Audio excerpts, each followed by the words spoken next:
Hi, everybody. Drew here. Happy Sunday to you all out there, and welcome to my podcast. I'll talk a little bit in a moment about the name of the podcast because that is actually part of the update today. And welcome to my crafting space, slash home office. Many of you follow me on Instagram, Drew in Real Life over there, and I'm also Drew Jacobs 83 on Ravelry. And so some of you have seen my setup here in my new home. This is the first time that I've actually recorded a podcast of full length from this space. So that just tells you how long it has been since I've had an actual podcast. It's a little, I don't know what the word is, not criminal or bad, but it's been a minute. So it's so good to see all of you all. I have done a couple shorter IG updates since last summer. But yes, we're in a new home, so that's one of the big updates. I shared a little bit about that in the spring, but we moved at the end of June, and we've been settling in really over the last 6 months and have been hunkered down. So behind me is a wall of yarn. You're seeing probably about maybe a quarter or a fifth of it.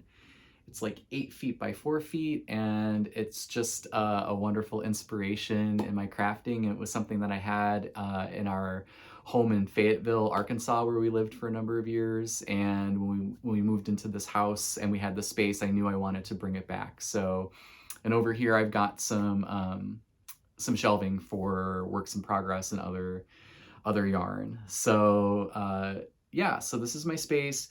It also serves as my office, so I'm working from home full time now, as many people are. Sorry, I gotta adjust a little bit. And it's been pretty good overall. It's been a little bit of an adjustment, but it's really nice now that we have the proper space. Again, when I was living in my apartment not that long ago, we were in 800 square feet and both working from home, and that was really tight. So it's nice now in our house. We each have a bedroom that is dedicated to kind of our office slash independent pursuits. For me, it's crafting. So yeah, Happy New Year, everybody. It's so good to see you all or be with you all. Hope everybody had a wonderful holiday, whatever holidays you celebrate. Just a quick recap for me. I went home for Thanksgiving to Metro Detroit, which is where I'm from, and spent time with my family, my sister and my aunt, and my uncle, which was really nice. And so I did that. And for Christmas, which is I celebrate Christmas, I went with my partner Mike. We went to visit his mom and dad and family in Long Island, on Long Island. I guess you say on Long Island, just outside of New York City. So we drove up there. We took our dogs with us. We have two dogs, Waldo and Dogan. Waldo's a little puppy, so he's been kind of a fun part of 2021 for us. And we had a wonderful, wonderful Christmas. We spent about a week in New York, a lot of time with family, a lot of time knitting, which I'll share with you in a moment, and just an overall great time. And we had a week at home when we returned, and then last week we both went back to work, which it's felt a little funky. It was like a weird week. I don't really know why. I mean, part of it is that we had a big snowstorm here. I live in the DC metro area in Virginia, and we had something like 8 or 9 inches of snow, which is quite unusual. It really did a lot of damage. It closed the schools for about a week, and we're just kind of now recovering from all of it. We were lucky. We didn't we actually did have intermittent power outages and things like that on Monday and Tuesday, but we didn't have like long extended issues, which was a blessing. So yeah, so I've got a lot to cover today. I've got notes. So those of you who know me, I'm a notes guy. So I've prepared a little bit for the podcast. One thing I did want to talk about as well, and this is like maybe a good segue into the name change and talking a little bit about the title of the podcast. I was going to share some of my New Year's resolutions. There's just a few of them. So the first one, and they're, ultimately they all center on mental, physical, emotional kind of well-being and health. I guess that's maybe basic. Excuse me. I had a little coffee. That might be a little bit basic, but those are things that are important, I think, for me. And the way that those manifest, or kind of the goals that I'm setting this year, include making more time for self-care, and really just kind of like leaning into that. I mean, I don't know about you guys, but um, we're heading into year 3 of this new normal, and like everybody else, I'm like trying to like dig deep for the mental fortitude and emotional fortitude to continue into a 3rd year of this without like just falling to pieces. And I'm being honest about that. I mean, I feel like lots of people are in that spot. So just trying to make some more time for self-care and the things that I know are like creature comforts for me. So that's one thing. The second thing is exercise. So I try not to get too preachy about this, but like I'm a little preachy about it. And I'll just be really brief. About 3 years ago, I took a chance on trying a spinning class at a place called Free Ride Studio in Bentonville, Arkansas, which is where I was living at the time.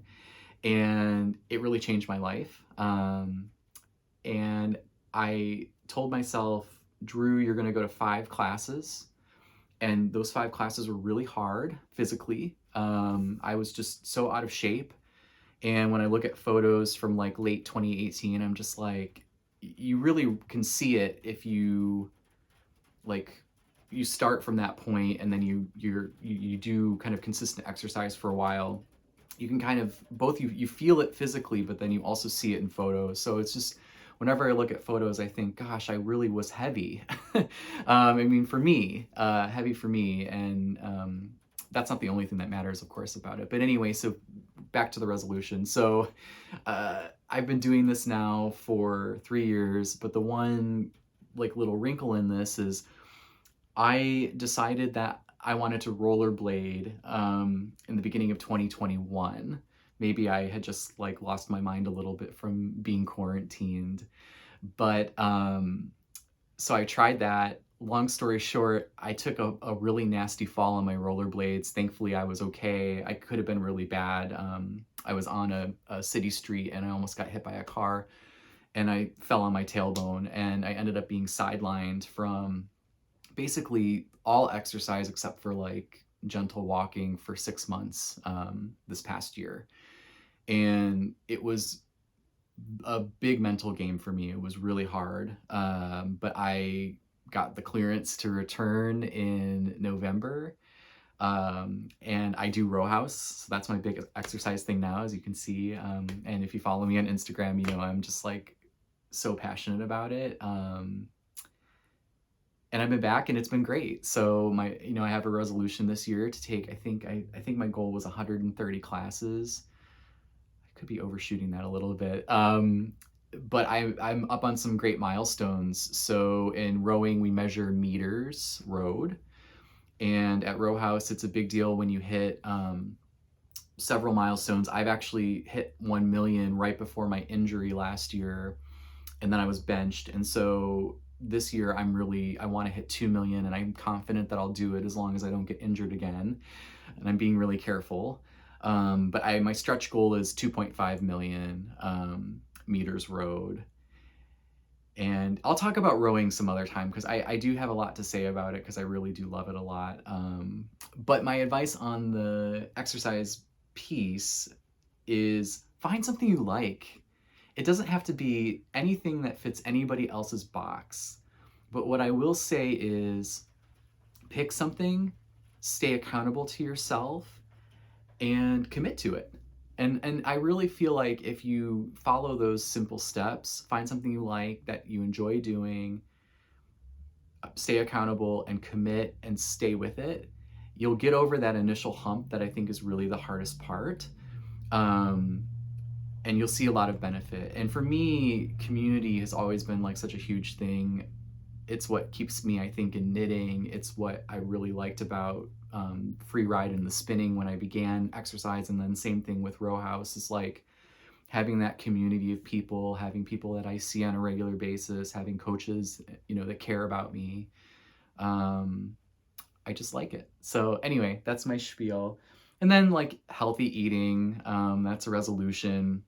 The other resolution that I have too that I'll just end with is I'm trying to protect my emotional well-being and kind of my overall stress levels, which I think have been really high. I am an anxious person by nature. Like at baseline, I am anxious. I'm a worrier.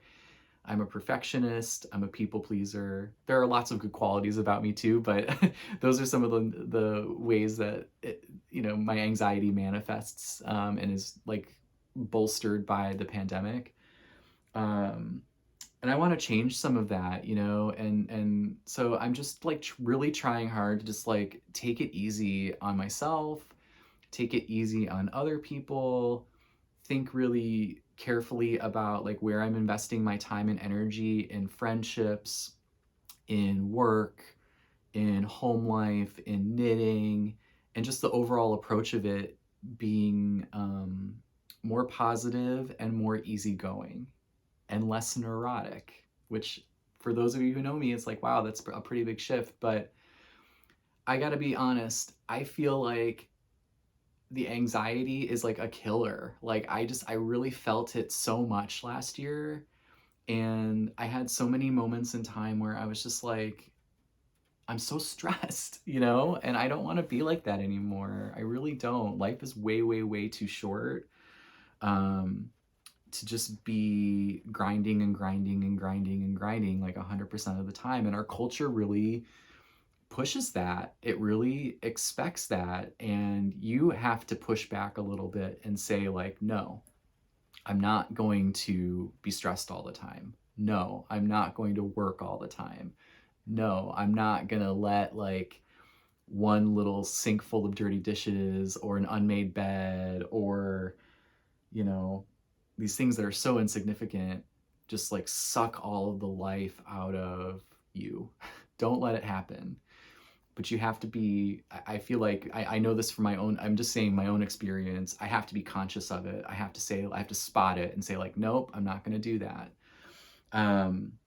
So anyway, this is like 13 minutes of life updates. So I'm sorry for people who like only care about the knitting part. But so those are my resolutions. So let's now talk a little bit about the podcast. As I mentioned just a moment ago, so when I started this out, it was called the Neurotic Knitter Podcast, and that's what it's been called. And I just have been doing a lot of thinking and reflecting over the last couple of weeks, and I don't want to be the neurotic knitter anymore. I don't want to own that identity. Now, it's hard for, like, what do they say? It's hard for like a leopard to change their spots. So I fully anticipate that like the neurotic parts of me will come out sometimes, but I just want to let go of like the insane level of perfection that I think I sometimes push myself to in knitting, and I just want to enjoy it. I want to have fun with color. I want to try new stuff. I want to like explore new yarns, which is a really fun thing that I enjoy a lot. I want to take chances. I want to trust my gut when it comes to my knitting. So here's my challenge for you, and this is where I need a little bit of help. What should this podcast be called? Um, I don't know. I don't know. I've thought about a few things that are important to me, like care and understanding, love, appreciation, empathy, but I'm just trying to figure out like how do I put that into a title for my podcast that feels authentic and really communicates like my values, and communicates like what I care about. And really what's important to me is being like a warm, positive presence for myself and for the people in my life. So if you have an idea, I would love to know about it. And I might even like send you a prize or some yarn or something really cool if you help. So yeah, let me know. Drop a message and on Instagram or below in the comments here on YouTube, and let me know what you think. So yeah, so name change. So until that happens, I think I'll just call it like the podcast. But you know, everybody else has such clever names. But you know, it has to feel right. So that's important to me. Um, okay, so I talked a little bit about Christmas already. I was gonna talk about like gifts, but I don't know. That seems kind of weird. I got some nice things. I did like two things I'll talk about. One, I bought myself some Birkenstock Boston shearling clogs. They're like a hybrid shoe slipper. I don't know what I've been doing with my life. You guys, you have to try it. I mean, you don't have to. You do you, but if you're looking for a slipper that you can also like walk the dogs in and like get groceries and all that kind of stuff, like around town casual kind of thing. That's also like soft and warm. Boston shearling clogs from Birkenstock, which like you got to trust Birkenstock. They're amazing. The second thing that I got from Mike, Hide and Hammer tartan bag.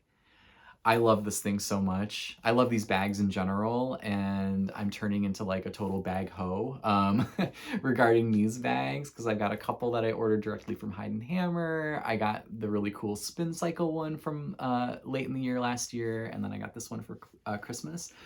I love the black leather with the brass detailing, and this particular fabric is like it's like that dry waxed canvas, so it's like a little heavier than some of her other bags. And these are cavernous. Like the way they work is they kind of are like a lunch bag, almost like an old-fashioned lunch sack, and you've got your handle here, and you can adjust your strap depending on like how much stuff you've got in. And I'm not going to show you what's in here because that's coming in a minute. So anyway, so those are my Christmas gifts. Let me take a little coffee. Believe it or not, I'm on decaf now, but I was not on decaf this morning, so that's why you're getting like energetic. Energetic Drew. Okay, I have to show you this mug, actually. How cute is that? It's like, it's from Onyx Coffee Lab, and their logo used to be the sugar skull. They've changed it since, but this is like a little sugar skull with a Santa hat on, which I love Christmas. And I'm still like embracing Christmas because I feel like for some people, like January 1st hits and they're like, we gotta tear this down immediately. Like our neighborhood, like there are all these like Christmas trees just like laying out on the side of the road, and it makes me so sad. It's like, it's a pandemic, but even if it wasn't, just like leave it up for a while, enjoy it. We leave our tree up like through most of January because we just really like Christmas. And anyway, so a couple other things that are not knitting related. One more thing I should say, and then I'll move into knitting. And today I've actually got kind of more of a in-depth segment on knitting. Just some musings, I guess, about sweaters. So that'll be our knitting topic in a moment. But one other thing that I wanted to talk about is, as part of the self-care journey in 2022, you all are going to laugh. But one of the things that I am leaning into a little bit more as well are scented candles. I know that's like weird to say, but I think everybody's got, like I was mentioning before, you have like these creature comforts, like, and what I mean by creature comforts when I say that is like just like little things that make you happy. For some people, it's taking a bath. For some people, it's using a nice shampoo. For some people, it's like buying a trashy gossip magazine.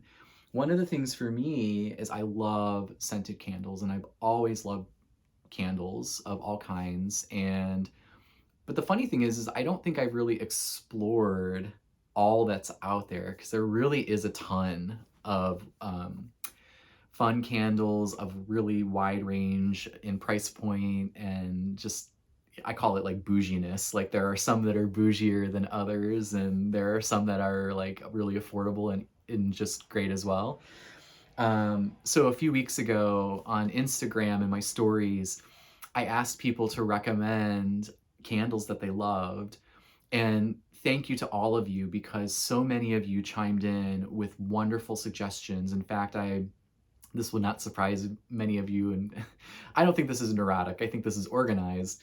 But I made a spreadsheet of all the different suggestions so I wouldn't lose track of them, that I've got on my Google Drive. And I'm gonna just, throughout the year, I'm gonna try some candles that you all have recommended. So thank you for that list. And in fact, I'll probably share that on Instagram in a few days. I've been meaning to do it. I just haven't done it yet, so everybody else can see like what the suggestions were. But I've already ordered a few and tried a few out. So the few that I have, there's this one from, I think it's called Thymes. It's a Fraser fir candle. Thymes is spelled Thymes. And that was for my friend Lindsay. So thank you, Lindsay. It was beautiful. It smells like a Christmas tree, but it's not overly artificial. So I really liked that one. The second one, is Capri Blue Volcano. I just ordered that one because that was like my own suggestion, because that's one that I always have really liked. Capri Blue Volcano, I think it's number 6. It comes in a wide variety of vessels. I got it in this cute little tin.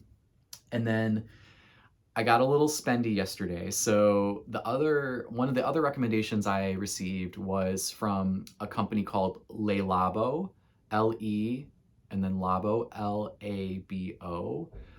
And they have a wide range of things. They have cologne, body products, but then they also have really fabulous candles that are pricey, but really, really nice. And somebody had recommended that I should try them out. They've got boutiques across the country. You can also get it in department stores.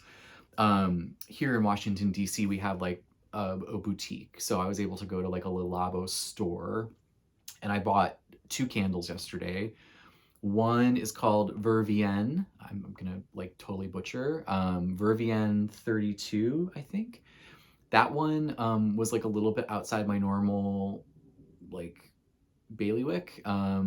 It's more of like fresh linen, but also kind of green, herbaceous.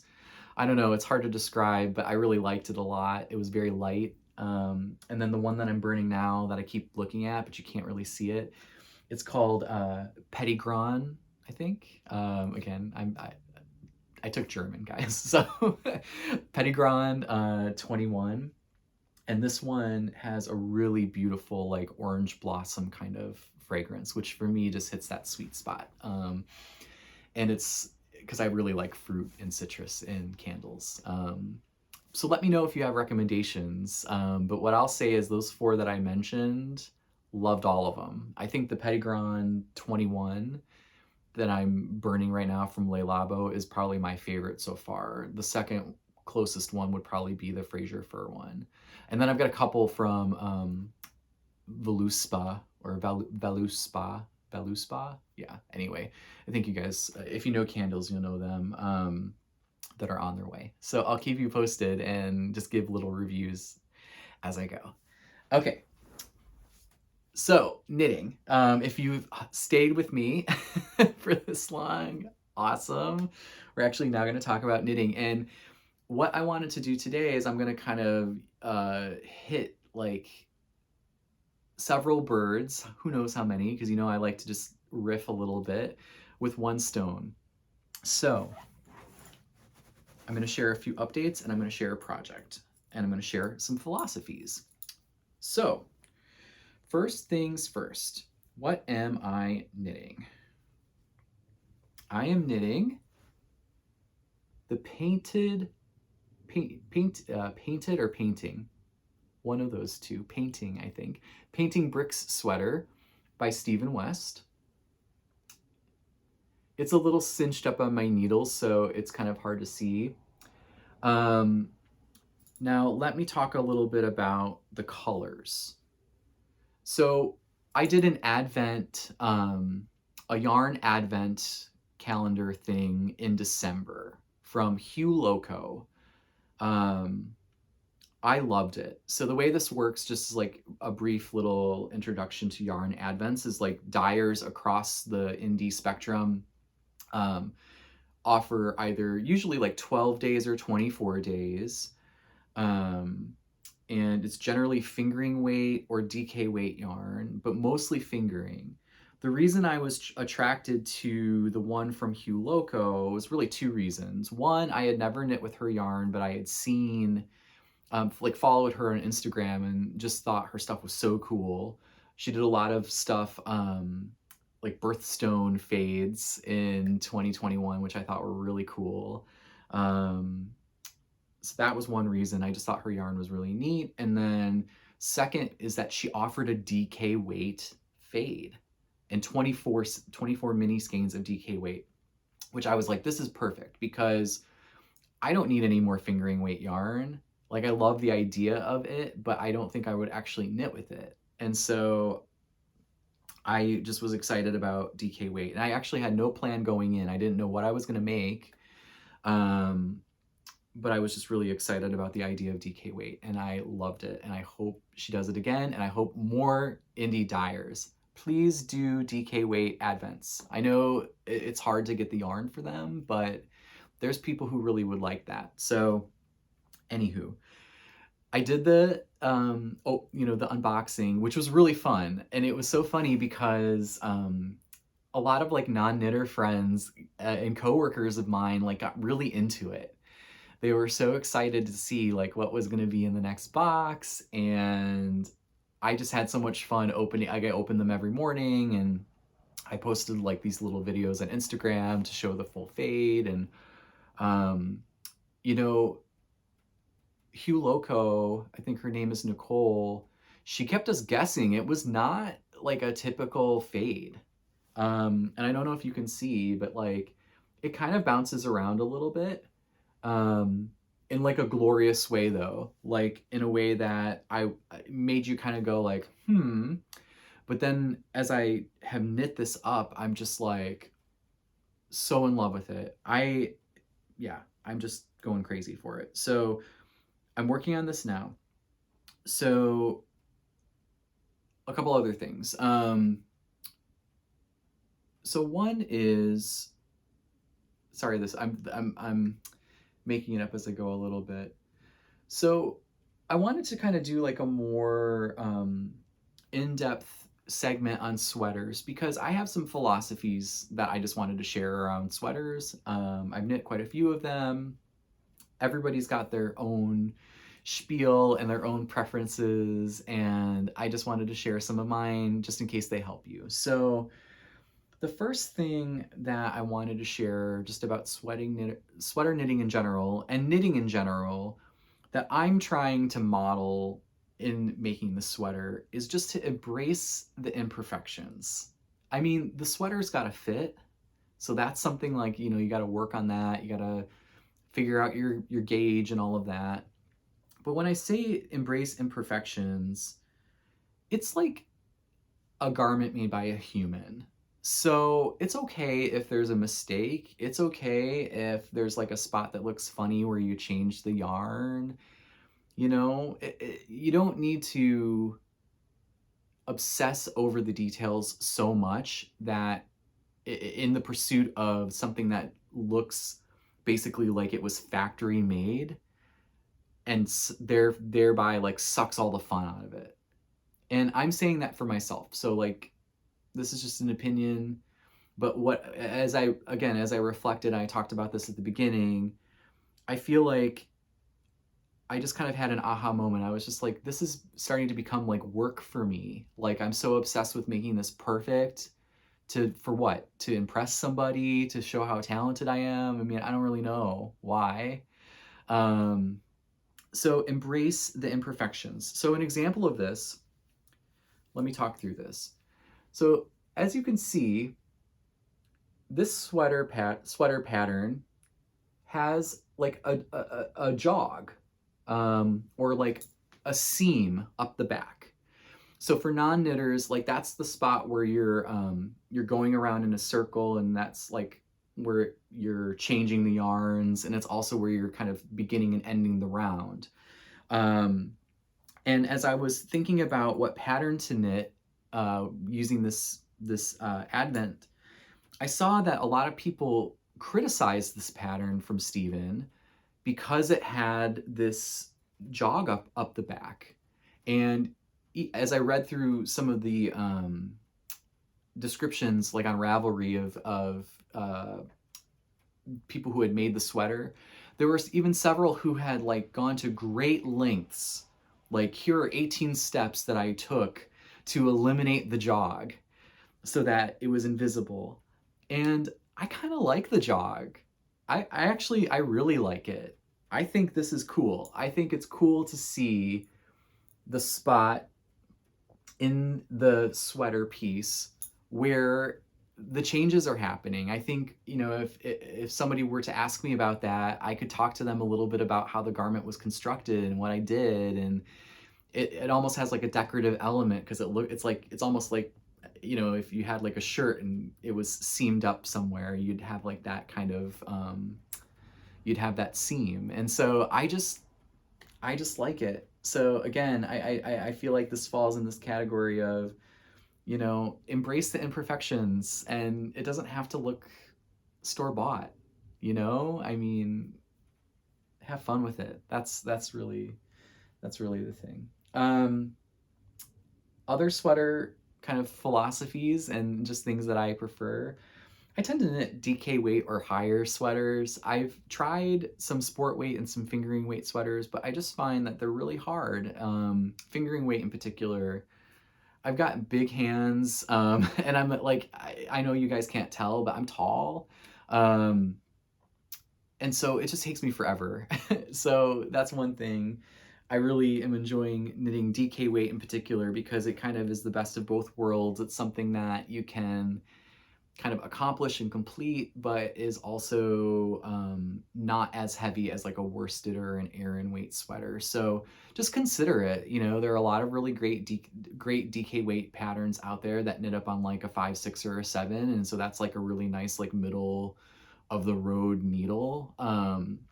And yeah, so just think about that. You know, and you can search on Ravelry by yarn weight. So that's one thing. Another thing that I think is a good philosophy, and none of these are original, guys. These are just like the things that I wanted to share, but knit for the fabric that you like. So I think as a new knitter, or sometimes again, if you're a neurotic knitter and you're like, I gotta do what the pattern says or what the pattern's telling me to do or whatever, you could get really hung up on hitting the exact right gauge or using the needles that they recommend. And to me, that's like a little bit short-sighted for a few reasons. One, everybody's gauge is different, and so it's likely that you're going to need to be on a different size needle to accomplish your goals with your sweater. So just like, and you start to learn that about yourself when you knit. Like, you can know if you're a tight knitter or a loose knitter, and what needles you need to use for different weights of yarn. Like for DK, for me, it's usually between 5 and 8, but it just depends on what the yarn is and what the project is, and everybody's different. But I like to knit for fabric. So like for this sweater, I actually just followed the like recommended needle sizes here. Normally I would go up, but I could tell looking at the yarns that I was using that I would be in a good spot if I did a size 5 for the collar, cuff, and hems, so the ribbing portions and the portions that need to like be a little fitted, and then a size 6 needle for the body. And I failed to mention the other thing that the other yarn. So I'm using Brooklyn Tweed Arbor for this black, and the color is called Kettle. As like a quick sidebar, Brooklyn Tweed Arbor, I am obsessed with it lately. Like, I don't know why. Well, I do know why. It's soft and round, and it's got like a good amount of stretch in it. And I just thought it was such a good companion or pair or complement, that's what I was trying to say, for the Advent. And this reminded me that this is like another thing that I was going to put on my list, but it's not on the list. I also recommend for things that have color work, try mixing a lighter non-superwash yarn, so a woollier yarn like a Brooklyn tweed yarn or a farm based yarn, woolen spun yarn, yarns like that that are perhaps like a little scratchier, but overall are usually pretty light with your superwash yarn if you have the opportunity to do that. And the reason I say that is it will lighten the garment a little bit. Sometimes if you use, and I can speak from experience, that Guthrie sweater that I knit um, from Caitlin Hunter, which was it is definitely my most loved sweater on Ravelry, and it's very popular, and it's just like a showstopper. I knit that with Tosh DK, which is superwash, and then House of Alamode DK, which is also superwash. Don't get me wrong, I love it, but the sweater itself is really heavy. And what's really nice about this is it's lighter. It's still somewhat heavy. It's really not that heavy. And what's contributing to that is the arbor, is the lighter, more woolly yarn. And there's so many patterns out there, like whether it be a brioche. Brioche is actually another really good one where you should mix the non-superwash with the superwash because it will kind of lighten it up, and brioche tends to stretch vertically. So anyway, consider that, just and think about that. And again, you don't have to be so rigid in thinking about your choices. So, old Drew would have said, well, I'm using Hue Loco yarn for the color, so I need to buy a Hue Loco solid for the main color. Or I'm using a superwash yarn, so I must use another superwash yarn for the second color. No, there's no rules. You can do whatever you want. And I think that's the beauty of it. And that's where, if you trust yourself a little bit and you just go for it, sure, you might fail sometimes, but I think you'll actually surprise yourself and be really happy with the outcome. So think about that. Knit for fabric, as I said. So I think that that's important too. Like everybody has a personal preference in terms of density of fabric. I like a more structured look, so I tend to knit a fabric that is going to be a little stronger or a little denser. A lot of individuals really like a drapier piece. And if you want a drapier piece, then obviously you're going to aim for a fabric that's got like a little more openness to it or a little looser. So it just kind of lays on your body. And it's really whatever you're most comfortable with. For a lot of people, they don't want to knit a drapey garment because it might cling to their body in spots that they're not comfortable with. So just think about it, consider these things. Yoke depth. So that's another one. This is more of like just a quick tip that I learned the hard way. When you buy a pattern or you get a free pattern, read and see whether or not the pattern is such where the yoke, you're just kind of, if it's a top-down sweater, you're just knitting for, to a length, or whether you have to follow some steps and then after the steps are done, you go right into something else. Because in the latter example where you go through the steps and then it's immediately having you go into like splitting for sleeves, it might look funky if you need to add length there. And this is an instance where your row gauge will really matter. And I feel like row gauge is something that people just toss to the side all the time. They're always so focused on like the width of the body. But lately I've actually encountered several patterns where the row gauge matters and it's not easy to adjust the yoke depth. So I'm giving you that caution. Examine that in the pattern and see if it's one that's more forgiving. Like the way that you would know is a lot of times on a top-down sweater, it's like it's having you do increases, and then you'll get to a point where it will say, and now knit even for, until the yoke measures 10 inches or 11 inches or some sort of number of inches based upon what size you're going for. Um, so anyway, just think about that. That's, I think, an important one. Yarn specs. So one of the coolest features and one of the ones that I use the most in Ravelry are the details of the yarn. And so on the yarn, like if you search for a yarn under the yarns tab on Ravelry, you can pull up basically like a profile that gives you all of the details of the yarn. And one of the things that's really cool about that is you can look at the total yardage per skein and the weight. And that gives you a good sense of how heavy or light it is. Again, I always talk about spreadsheets. I'm such a nerd, but if you do some simple math there, what you'll find is it's a lot like clothing sizes. You know how with clothing sizes, like there's a men's medium, but that means like different things depending on the brand. It's the same thing with yarn. Like there's like DK weight yarn, but DK weight yarn from this dyer and this dyer and this dyer and this dyer, they're all different. So do a little homework and see, and particularly if you are substituting yarn. So again, I recently, I'm just telling on myself, like I got burned a little bit because there was this pattern I really wanted to make. It was out of Aran weight yarn, and I didn't want to use the yarn that they had recommended. In the end, I probably should have, because my substitute yarn, which I thought was going to be fine, ended up being a terrible choice.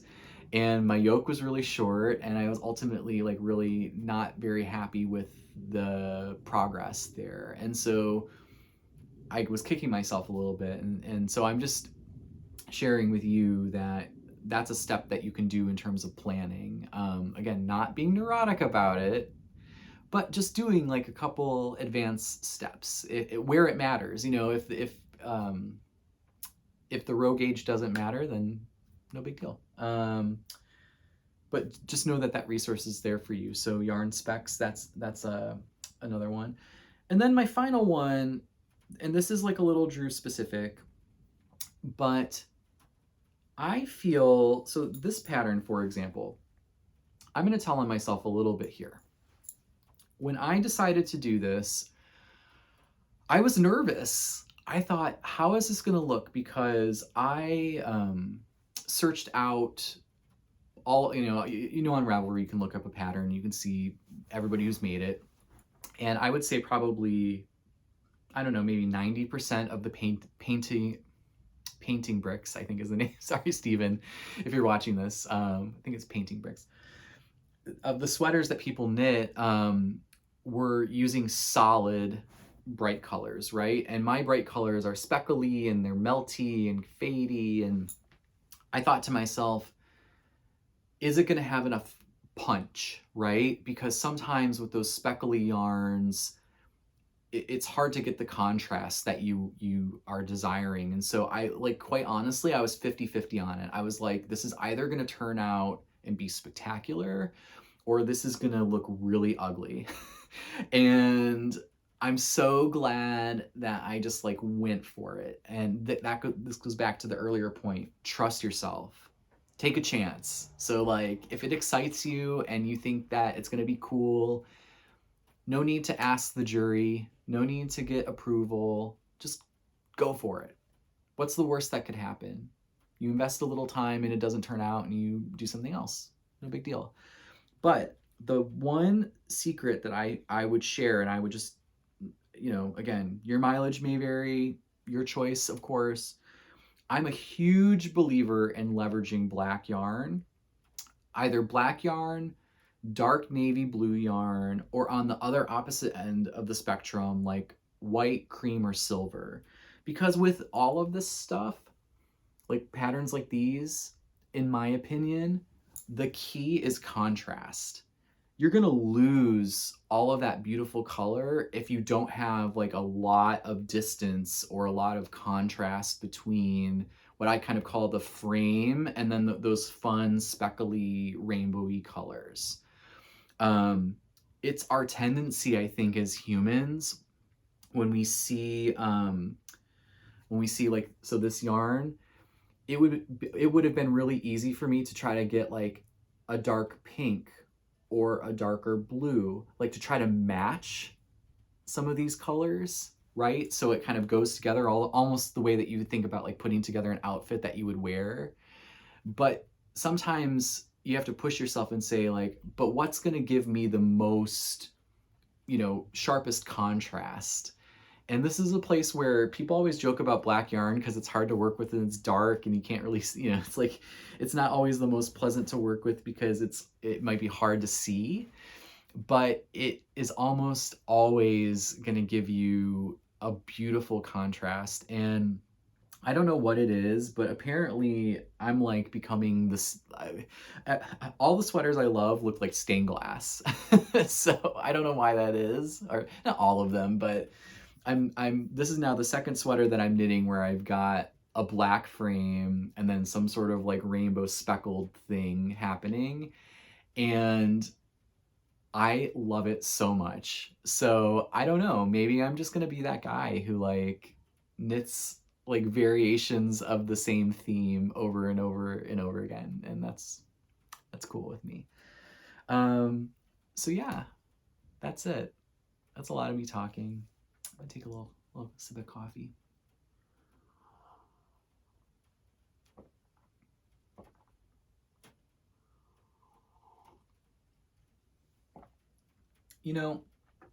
This reminds me of one more thing. My good friend Joe Wilcox, Queer Joe, he has a blog, a very popular blog, in fact, and it's been around for quite a while. I think he asked something to the effect of he likes to ask provocative questions sometimes, or at least like provocative for knitting. And he asked like, are there any, what do you think are there any like hard and fast rules in knitting? And my response was no. Basically no. Like, you need to run your own race. You need to do it the way that you want to do it. And I really believe that so much. So I hope that some of these sweater tips helped you, but realize that they're just opinions. They're just the way that I like to do things. But I know that for myself, I'm always really curious about how other people think about and do things. And so I think it's really cool to share. And maybe there are some things that I talked about today that you could pick up and you might enjoy doing in your own knitting. And yeah, just remember the most important thing, it's supposed to be fun. It really is. This is a hobby for most of us. So just be mindful of that when you're crafting things, when you're spending all of this time making these garments or you're quilting or whatever you're doing. Just think about that and keep that central. And if you're at a point where you're like, this isn't fun anymore, release it. Let it go into the universe. Don't hold on to it. You don't have to. I'm giving you permission to just like set it aside, take it out, cut your losses. Like, you don't have to torture yourself. It's supposed to be fun. It was so wonderful to catch up with all of you today. Thanks for listening to me ramble earlier on. I had a lot of life updates this time. Thanks in advance for any suggestions that you may have regarding the name of the podcast, candles, other tips, and always I'm always here. So please message me, email me, send me something on Instagram or down below in the comments. Have a wonderful week ahead. It's Sunday here, so I hope that your week is blessed. Be good to yourself. Be good to your friends and family. Check in on your people. And I'll see you all real soon. Okay. Bye, everybody. Oh, okay. It wouldn't be a Drew podcast without me like clumsily stopping at the end. Okay. Bye, everybody.